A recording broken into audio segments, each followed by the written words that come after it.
Mailbag time. Welcome into the Autzen Audibles Podcast. Matt Prehm, Erik Skopil on the show as always. It's Monday, a couple days after Oregon's fourth win of the season against the Oregon State Beavers in the Civil War, 129th game of that rivalry series being played. And now, Erik, we finally turned the page. The Cupcake Wars are over.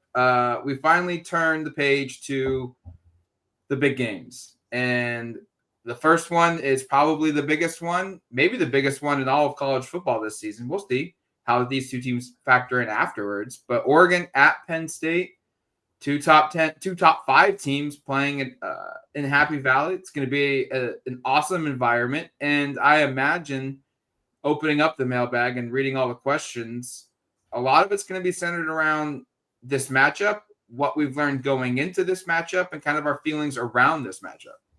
Yeah, I mean, you hate to say it, it's been like the worst kept secret. Oregon didn't play much of anybody with a pulse to open. I got a stat for you in a second. Penn State turns out didn't either. I think we all kind of knew that if we were paying much attention. But yeah, this is as big of a conference game as Oregon has played, obviously, all this year, and I think it stacks up just because it's on the road with last year's game with Ohio State, which again was another top 5, top 6 ranked matchup. Oregon has an opportunity to solidify itself as a genuine national championship contender. I think that leads us into the first question from @Snyder Jordan, who asks, "What are you most excited to watch and learn about this team against Penn State?" Autzen Audibles. And like the first part is just like, what do they look like against good competition, right? Like you almost feel like you've been watching Oregon play, an NFL preseason exhibition schedule to a certain extent here, where none of the teams they're playing are teams that are going to be anywhere near competing for a college football playoff berth. Some of these teams probably aren't going to win more than 2 or 3 games all year. And so like what translates, right? Like I think we're all pretty impressed with the way Oregon has played through 4 games. I think, like I said on Saturday, 14 out of 16 quarters were all like, thumbs up, we'll take that. A lot of good stuff. But none of this was against a team, that you really look at and go, gosh, it's hard to measure exactly where Oregon's at. And so here's a stat I just pulled up. I guess I'm curious to learn how good Oregon is. I'm also curious to learn how good Penn State is. Here's the Sagarin ratings for Oregon and Penn State's opponents. Oregon, by the way, number 2, Penn State number 3 in Sagarin ratings. From Oregon's perspective, Montana State 82, Northwestern 83, Oregon State 101, Oklahoma State 117. You hear me read that, you go, eesh, that's pretty bad. There's no way Penn State's schedule could be worse. Well, here's what Penn State's rankings are. FIU 137, Nevada 152, Villanova 159. And so I read that just to kind of center this conversation this week about Oregon and Penn State is Oregon's schedule is actually more difficult than Penn State's. Penn State ranks 136 in the country out of 136 teams in terms of strength of schedule. So we've spent here talking about how Oregon hasn't played anybody.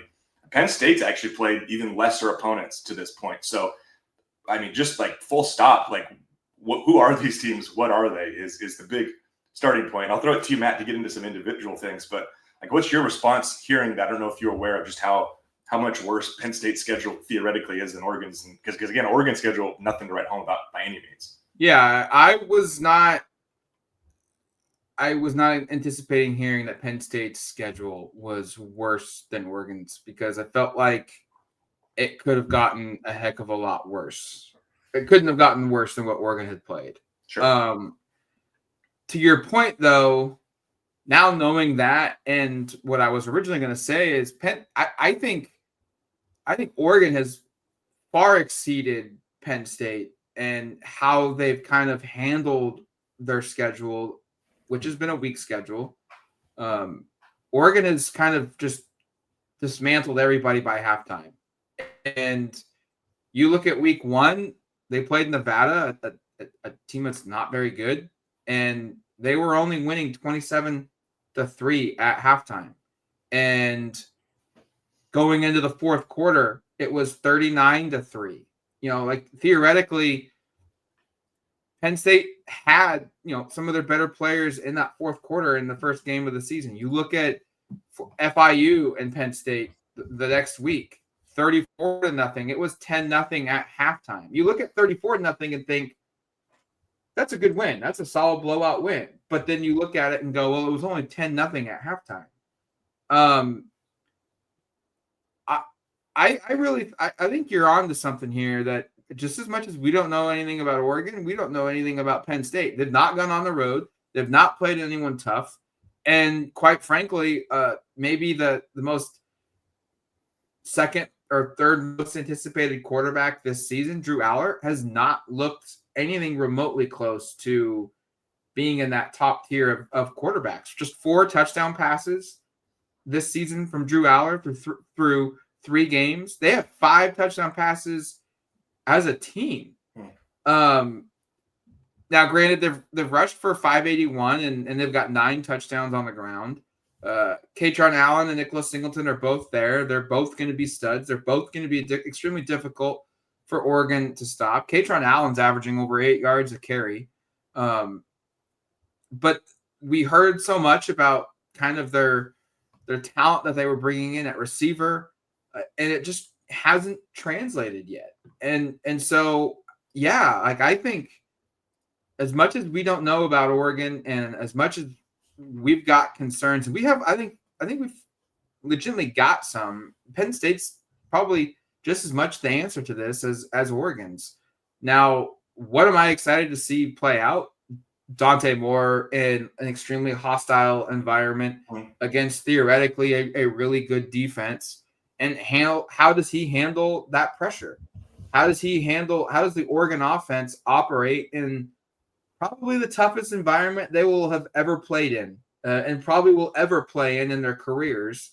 And I can't imagine anything from a program historical standpoint going to be more difficult than what Oregon will face on Saturday. Like, this will be, from a program, from a coach, from a player perspective, probably the most difficult environment they will play in this season for sure, and probably their careers. Wide out at Happy Valley, top 5 matchup, and it's going to be at night. That place is going to be electric. And how does the offense, how does Dante Moore maneuver that and get through it? Because he's looked awesome. He has looked like a first-round draft pick. PFF has wrote a story late last week saying, like, he's not the number 1 guy right now, but he is as much in the conversation for a first-round draft pick selection if he wanted to go right now based off of his first 3 weeks of the season. Does that carry over? Do we see that? Does he raise his game and thus raise Oregon's game themselves?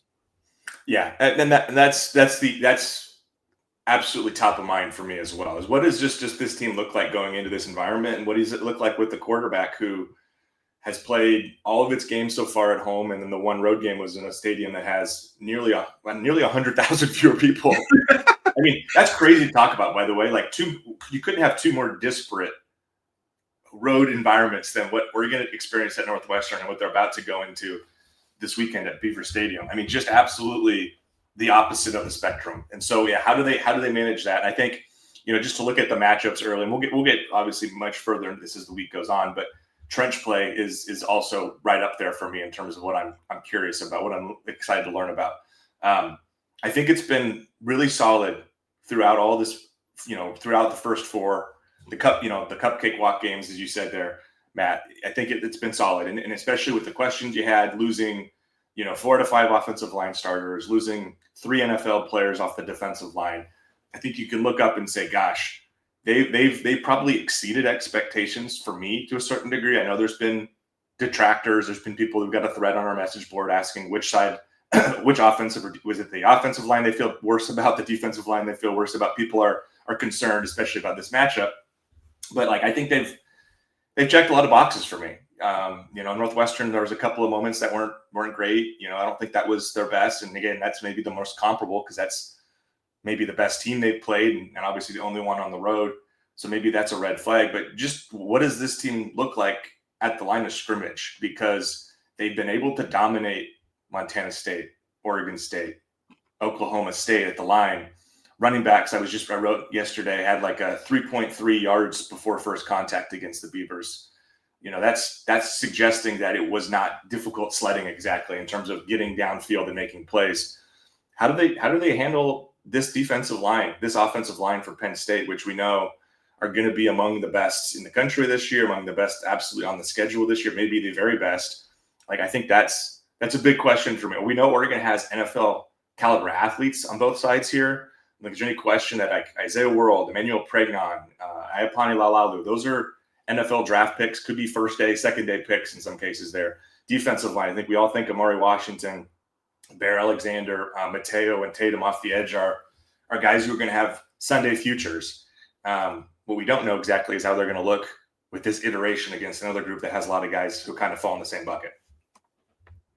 Is there any concern defensively for you, like just explosion plays? I know Penn State, and that feels very strange to say because Penn State's not historically at least, the last couple of years under James Franklin, they haven't been like this massive explosive team. But for me, that feels very much like a concern where a bunch of freshmen in the secondary. I know Dylan Thinneman's back there, but this is going to be a really big moment. And I said, like these receivers that they've got, Pena, Hudson, Ross, their new tight end, Luke Reynolds, seems to be a kind of a favorite for Drew Aller. I'm just a little curious to see like how often does Penn State try and take deep shots, and how ready is Oregon going to be for that caliber of athlete? You know, Kyron Hudson was a standout receiver at USC before coming over to Penn State this past season. And then Trevor Pena was a pretty solid, pretty good receiver for Syracuse, and a program that likes to take deep shots. And I'm not like overly concerned, but that is something that I want to see play out of Oregon secondary and matching up in one-on-one situations here and not giving up the big play. No, that's definitely front of mind. I mean, they've given up a couple. It's been primarily coverage busts. And we saw one on, I mean, you mentioned the younger corners. I mean, you go back and watch whatever happened on the lone Beaver explosive pass play in the game, basically. It was Jaden Kennedy, Theron Johnson with Dylan Thieneman over the top. So those are three junior, senior groups of guys. Those are experienced players that, you know, is kind of my point. And they had issues, right? So I get the concern. I will say, like, we just got off talking about how Malik Murphy has the arm talent to cause problems for Oregon. Drew Aller, say what you will, I know his performance this year hasn't been kind of up to the expectations. Supposed to be one of those real Heisman guys. Hasn't looked that way.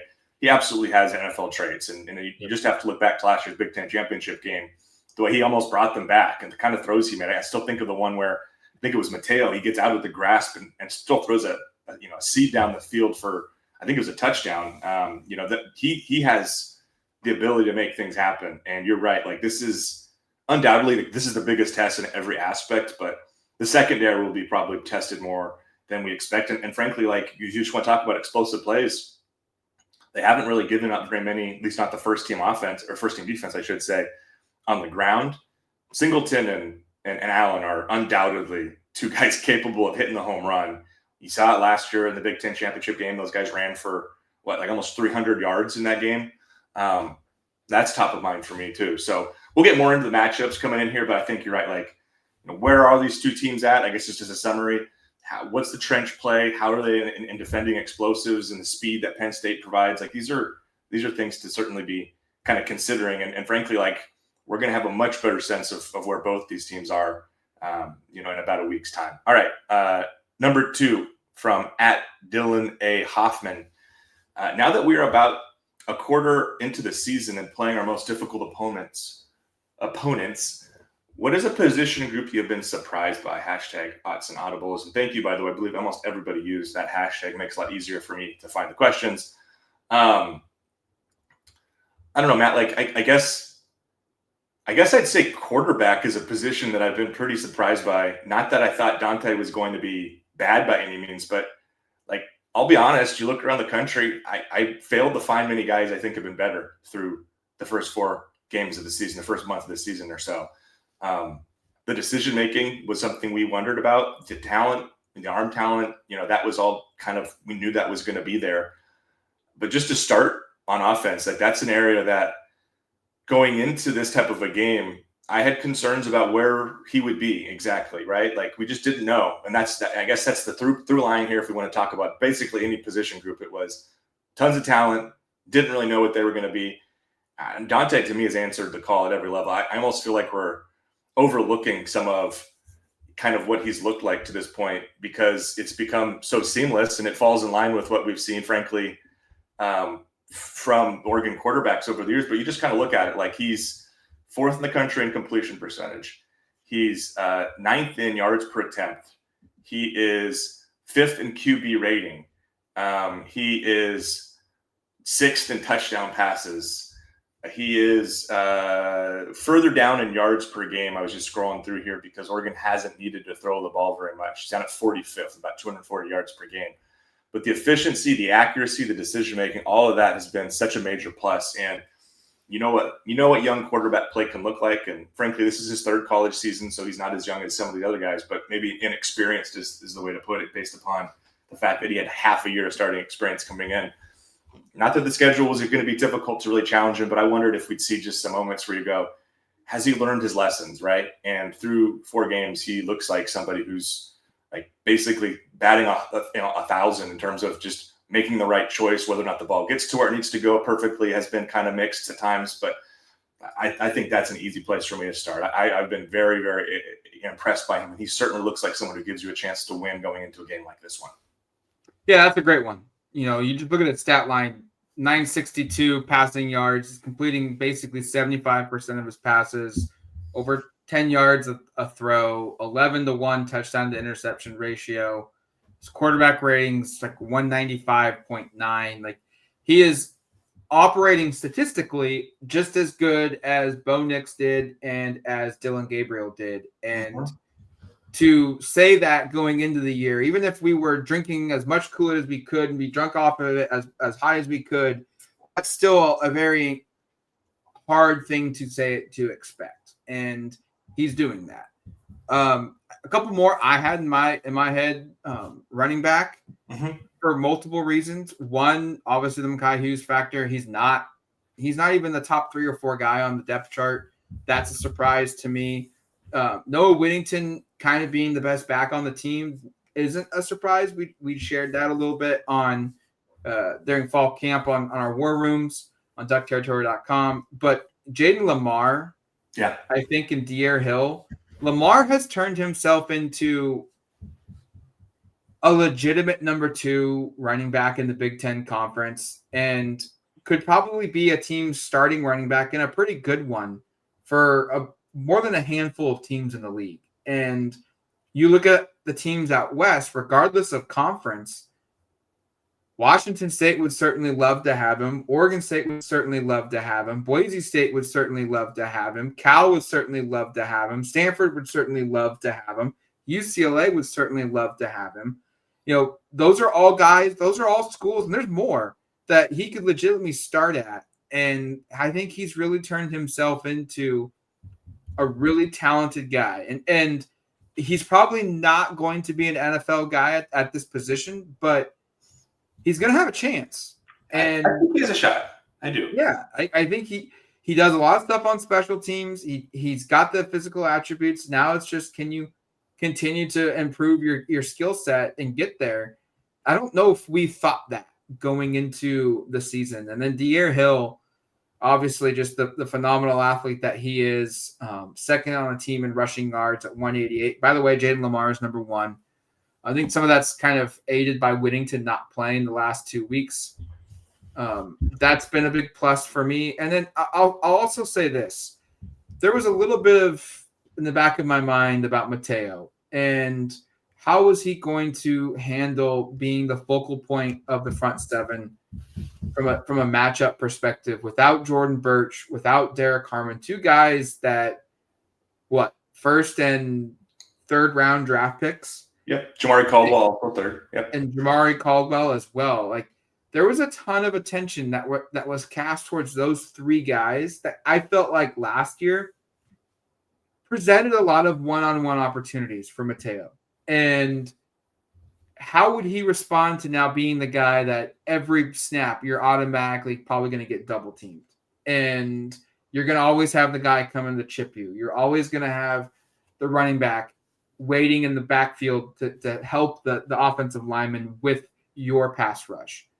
And, excuse me, he's essentially producing at the same clip he did last year. There hasn't been a drop-off. And so for me, I've been pretty impressed with Mateo. 3 sacks through 4 games. That's with a bunch of dudes for 25th best in the country. That will start to even itself out a little bit. But I've been impressed with Mateo and just the matchup he has to face every single week, every single rep, where everyone goes, where's number 10? We got to have 2 people aware of where he's at. Yeah, good ones there, Matt. Really quick on Jaden Lamar, because you said it a bit ago, but there's probably been more. I think besides from Dante and like DeCorian, it feels like Jaden is the topic of more conversation just about anybody on our message board. I thought he ran really hard on Saturday. He had 7 missed tackles forced, according to PFF. That was far more than anyone on the team, especially running back. And it was kind of interesting seeing some people. There was a thread that basically the thesis on our site was, I don't see it with him. I'm not going to sit here and say he's a surefire NFL player. I think he has a chance to be. I think he's big and strong. I also think, like, to your point about him, I also pulled the PFF rush grades. He's 7th in the conference among qualifying runners, 7th in yards after contact. A couple of people were saying they thought he just kind of fell down whenever he was hit first. That doesn't really align with what I've watched. Like, he leads the team in missed tackles for us with 11 through 4 games this season. Next best is, I think, De'Aaron Hill with 7. So, I read off all that to say just I like you shouting him out. I feel like he's probably a very polarizing player with the fan base. I think there are moments where, he's not up to par in terms of there's a couple of times where he's missed the hole and cost them maybe a bigger gain. But I think he's also been really, really solid and certainly someone worth acknowledging. And then defensively, I like what you're talking about with the edge guys. I think another easy one for me is just the secondary. Because they're starting 3 freshmen, which I didn't anticipate would necessarily be the case. You figure one of the safeties opposite of Thieneman was going to be either a redshirt freshman or Peyton Woodyard, a true sophomore, so it's going to be a young player. But Aaron Flowers has been, to me, as good as anybody on this defense through 4 games. PFF, he leads the team in PFF and tackling grade and rush defense, by the way. 2 areas that you love to see from a young safety. Like, he's been awesome in the box and kind of makes you wonder, like, do you get to a point where he could play some star if they can find a little bit more, like if a Trey McNutt comes back and looks, explosive enough at some point, maybe not this season. Could that be something that happens? I don't know. I'm just throwing out the fact that he's been that good around on the ball. But then Ife Abadegwu and Brandon Finney being the primary corners has been not something I anticipated, at least not both of them. I think we all thought if he had a chance to start, the fact that Brandon has looked as good as he has. I've been just the youth out there at corner, especially, and how they've fared. I know it hasn't been perfect, and we saw on Saturday 2 of the more experienced guys, both Darren Johnson and Sione Laulea, 2 guys who dealt with some injury earlier in the year. They kind of boxed out Neem Offord. I wrote about it in my lessons learned column if you want to go check that out. But Offord had been kind of running 3rd in the reps count. He was 5th by a pretty large margin and really didn't get in. Not that the game was really ever all that close, but he wasn't on the field and the game was very competitive. So notably, I think maybe we're seeing a little bit of a shift with some of the veteran guys getting more involved, but just the youth at corner and safety and the secondary as a whole and how well they've played, I think stands out to me as well. All right, Matt, I'm going to jump over to the 3rd question from @DuckYODuck. #Autzen Audibles. Against OSU, much like the last 3 weeks, Oregon had 16 offensive players in double-digit yards. Do you think that will continue against Penn State, or has it all been hiding the playbook?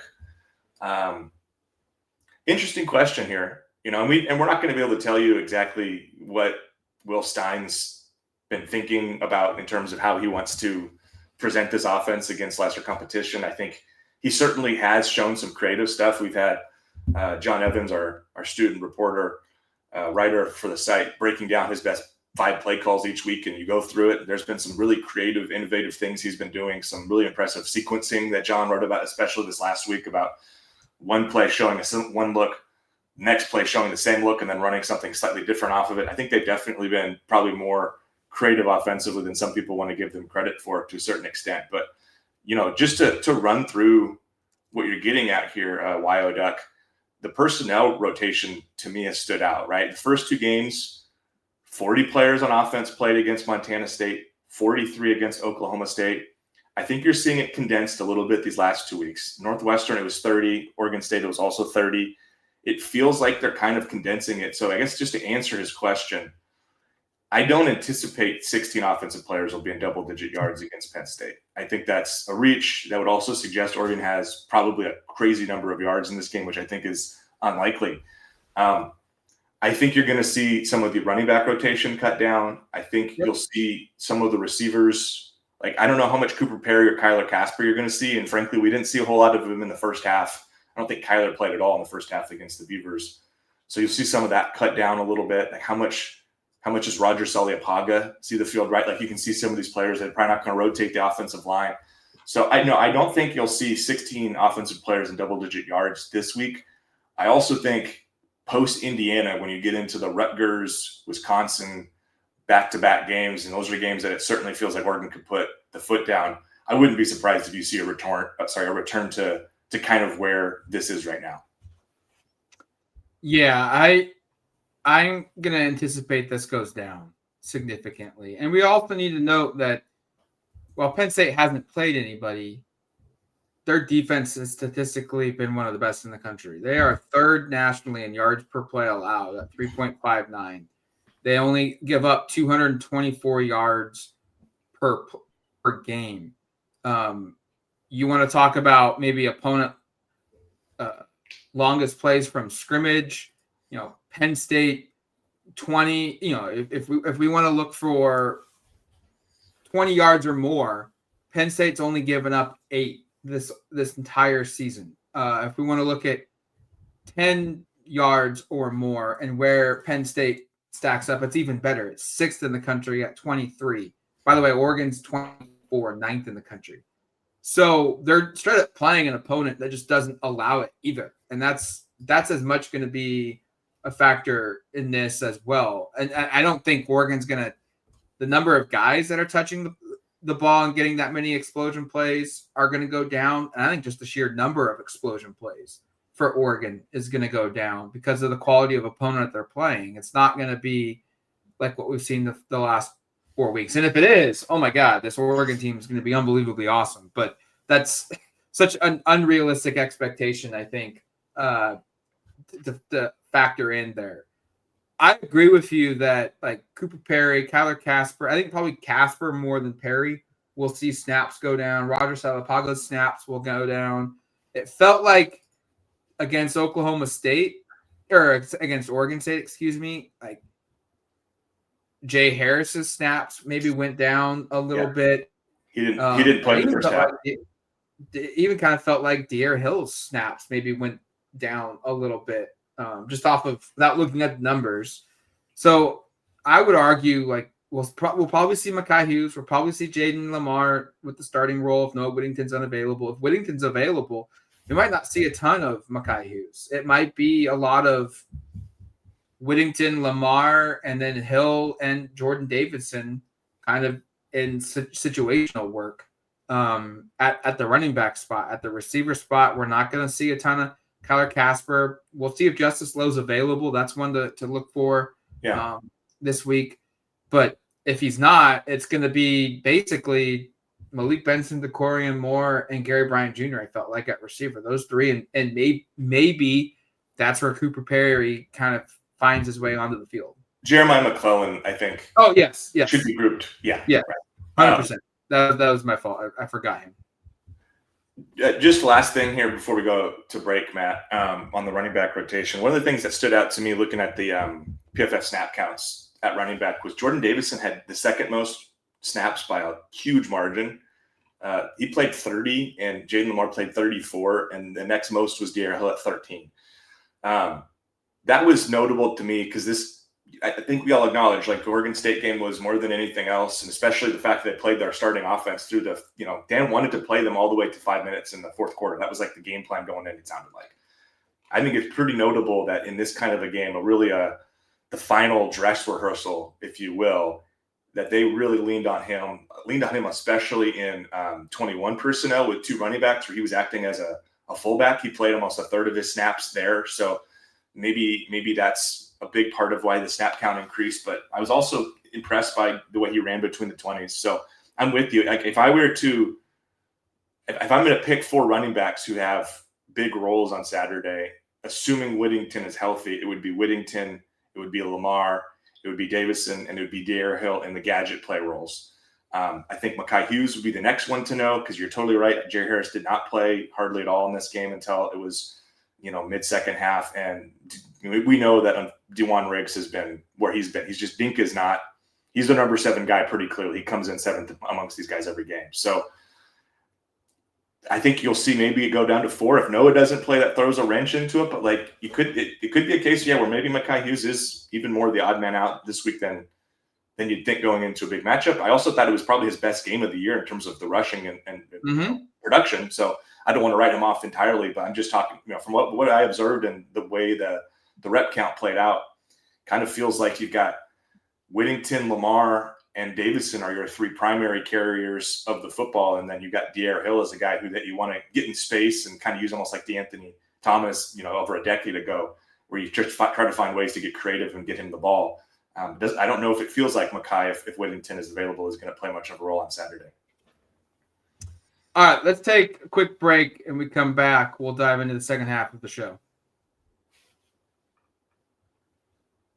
All right, welcome back to the Autzen Audibles Podcast. 3 questions in, 2 more to go. And this one is just, basically just tie into right where we left off before break from Let's Go Broski 1. What's up with Noah Whittington? I saw him on pads Saturday.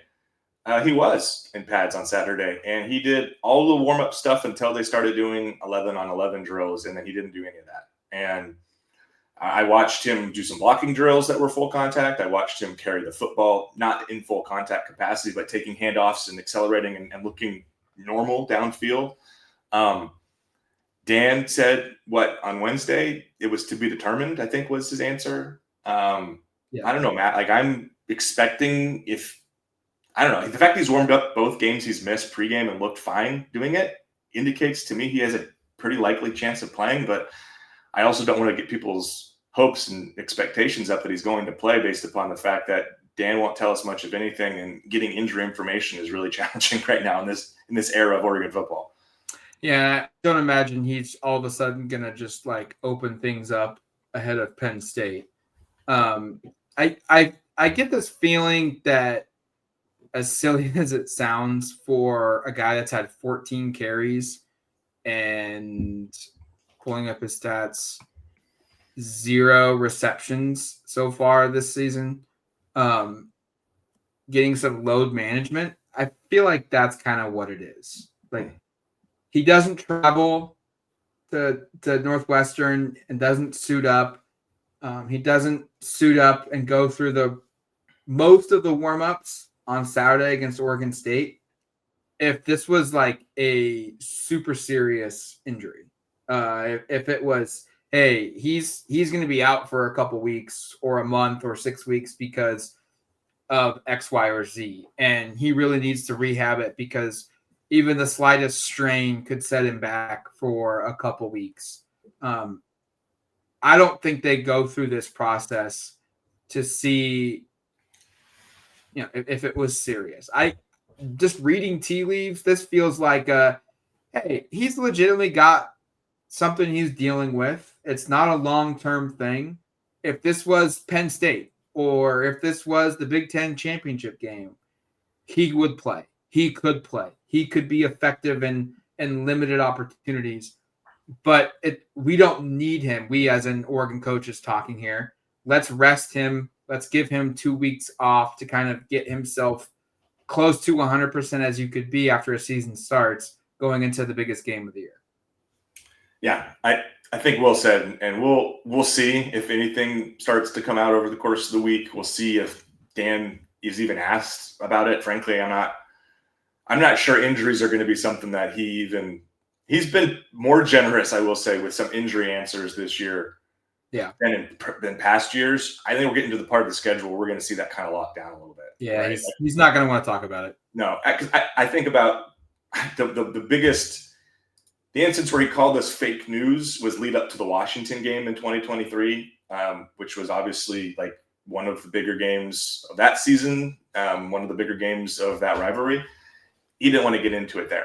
This week I think we're going to see Dan really tight on information this week. I think he'll be generous in talking about Penn State and paying his respects to them. He'll respond, I think, to some answers about personnel on Oregon's team of guys who've been impressed to him, but I don't think he's going to dive into much of anything in the matchup in terms of like, I think some of the X's and O's questions that our student reporter John has asked might get the kibosh a little quicker than normal, and certainly injury. So we'll report back on our preview show on Thursday if we have more information, but I'm skeptical we're going to have a whole lot more. All right, let's finish it here with this question from @GlobalLens, who asked, after Sunday's stellar showing by Mariota, Herbert, and Nix, and with Dylan Gabriel waiting in the wings and Young Moore performing like a veteran, is Oregon now QBU? Hashtag Autzen Audibles. Boy, was that game cool. Fun yesterday. Did you get a chance to catch some of that? I got home from my youngest son's baseball games in time to catch most of the second half of Nix versus Herbert, and it was awesome. The back and forth, it was pretty cool. Yeah, and Herbert's touchdown, the go ahead there to end up sealing it was unbelievable. It was unbelievable play at the time touchdown, I should say.